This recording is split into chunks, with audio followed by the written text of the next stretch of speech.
안녕하세요. 홍티 인사드리겠습니다. 4억 7,400만원 물건이요, 현재 9억 1,000만원이 됐다고 하면 2배 이상 올랐잖아요. 당연히 대박이라고 할 수 있겠죠. 자, 그러면은 대박인지 아닌지 제가 한번 차근차근 설명드려 보겠습니다. 네, 사건 번호 2009 타경 19738, 서울 송파구 풍납동 현대아파트 104동 14층 물건이고요. 33평형 전용면적 25.4평, 방 3개, 화장실 2개, 그야말로 국민평수죠. 총 6개 동으로 이루어져 있고, 현대아파트는 그 중에 104동 경매 물건은요, 강동구청역 4번 출구에서 나오자마자 아파트 쪽문으로 통하는 가장 가까운 동입니다. 그리고요, 도로 쪽으로 있는 105동이나 106동보다는요, 그리고 또 중간에 있는 102동이나 103동보다는 아무래도 104동이 북쪽으로 전망이 훤하고요. 그리고 남향이기 때문에 아무리 봐도 104동이 로얄동이지 않을까, 로얄동이라고 부르기에 충분하다고 봅니다. 감정가 6억 2천만원, 낙찰가가요 4억 7,410만원. 2010년 당시만 해도요 5억 5천 정도 실거래 가격이 있잖아요. 보이시죠? 그런데 어떻게 4억 7,410만원에 낙찰을 받았을까요? 등기부를 보니까요, 말소기준 권리가 2006년 7월 10일. 그런데 가만히 보니까 말소기준 권리보다 빠른 임차인이 2명이나 있습니다. 2002년 10월 24일. 그 중에요, 보증금 2억이 있는 임차인이 있는데 이 중에서 배당되고 남는 1억 7천만 원은 인수가 되는 거고요, 낙찰자. 그리고 또 다른 임차인은 보증금이 얼마인지 몰라요. 전입일자가 빠르기 때문에 무조건 낙찰자 인수사항입니다. 네, 그런데 등기부 등본을 보시면 2010년 7월 9일 임의경매로 인한 매각이라고 기록되어 있죠. 네, 7월 9일 날 대금 납부를 했기 때문에 그 날짜로 등기부에 기입된 것입니다. 자, 공유자 박정대 밑에, 정대는 제 동생이고요. 홍승현 보이시죠? 네, 맞습니다. 홍티 홍승현입니다. 자, 여기서 궁금한 질문 들어가겠습니다. 선순위 임차인의 보증금 1억을 만약에 인수한다면 결코 싸게 받는 것이 아닌데 혹시 쪽박 차셨나요? 네, 당연히 선순위 보증금을 인수하면 쪽박이겠죠. 그런데요, 그 선순위 보증금을 만약에 인수하지 않는다고 하면 대박이지 않을까요? 자, 다시 등기부 현황을 살펴보겠습니다. 군포농협이요, 2006년 7월 10일 대출해주고 근저당을 설정을 했죠. 그런데요, 군포농협 같은 1금융 기관에서 채권 최고액 4억 3,200만 원으로 설정하고 대출을 해줬다고 하면 2006년 당시에 이 아파트의 시세를 감안한다면 거의 최고까지 해서 대출을 해준 것인데, 아니 어떻게 선순위 임차인이 존재하는데 그것도 보증금 2억이나 있는 임차인이 있는데도 불구하고 이 아파트에 저 많은 돈을 대출해 줄 수 있을까요? 이상하지 않나요? 여러분 생각하는 그 이상함 맞습니다. 선순위 임차인 2명 모두요, 가짜였습니다. 무상임차 각서라고 해요. 나는 보증금도 없이 이 집에 공짜로 살고 있다라고 하는 각서에 도장을 찍고요, 인감증명서 첨부를 해서 바로 군포농협에 제출을 한 상태였습니다.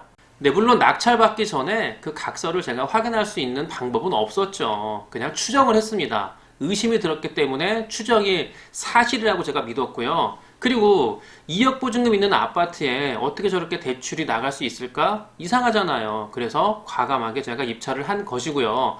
요즘은요, 은행에서 대출금, 그러니까 채권액 보전을 위해서 무상임차 각서가 있다는 사실을 공개하거나 또 임차인의 배당금에 대해서 배당비대 신청을 했기 때문에 우리 같은 낙찰자 입장에서 명세표를 보면은요, 아, 임차인이 가짜구나, 저 사람은 무상임차 각서를 갖고 있구나라는 것을 알 수가 있습니다.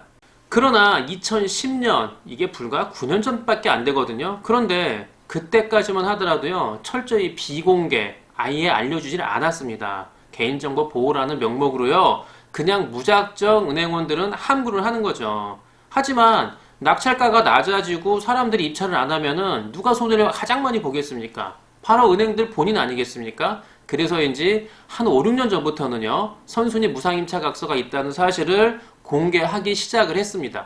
자, 다시 등기부를 보시면요, 2010년 12월 8일 매매가액 5억 4,250만원 보이시죠? 정확하게 대금 납부한 후에 5개월 만에 6,840만원 액면가를 본다면요, 수익을 얻었죠. 최근에도 간혹 이런 물건들이 있습니다. 깜깜이 선순위 임차인. 물론 이런 물건에 대해서 여러분들이 정말 조사를 제대로 해서 저 사람은 가짜다라는 확신이 들고 그 확신에 맞게 입찰을 해서 정말 그야말로 낙찰을 잘 받는다면 정말 행운이 아닐 수 없고 큰 수익이 올 수 있겠죠. 지금도 이런 물건이 분명히 존재합니다.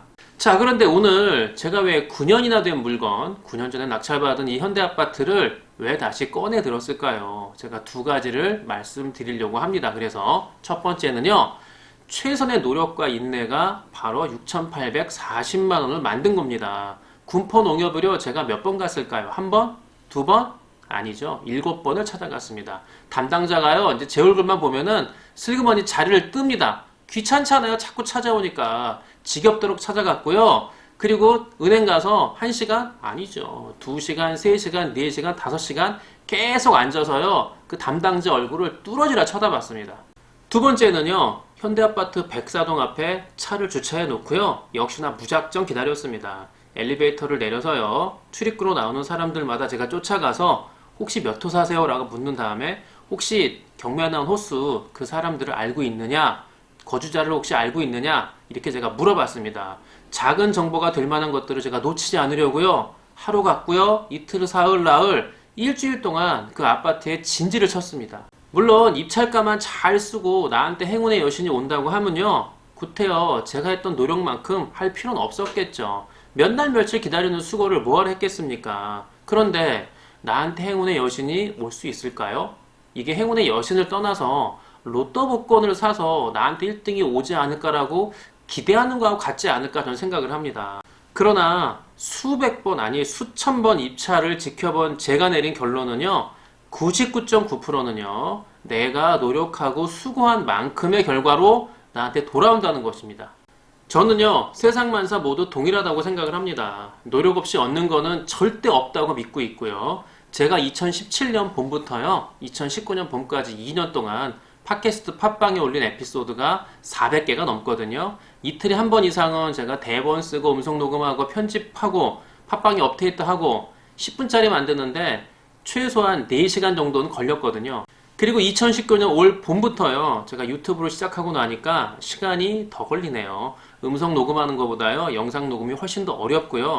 7분짜리 영상 만드는데요. 대본 쓰고 녹음하고 편집하고 5시간, 한 6시간 정도 걸리는 것 같습니다.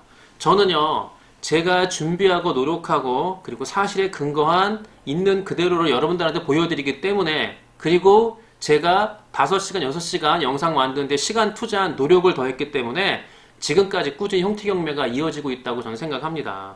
여러분, 오늘도 내일도 여러분들이 지금 갖고 있는 마음 있잖아요. 결심, 꾸준히 이어가는 형태경매 가족이 되기를 바라면서요. 오늘 영상 여기서 마치고요. 저는 또 다음 시간에 좋은 영상 주제 가지고 돌아올게요. 안녕!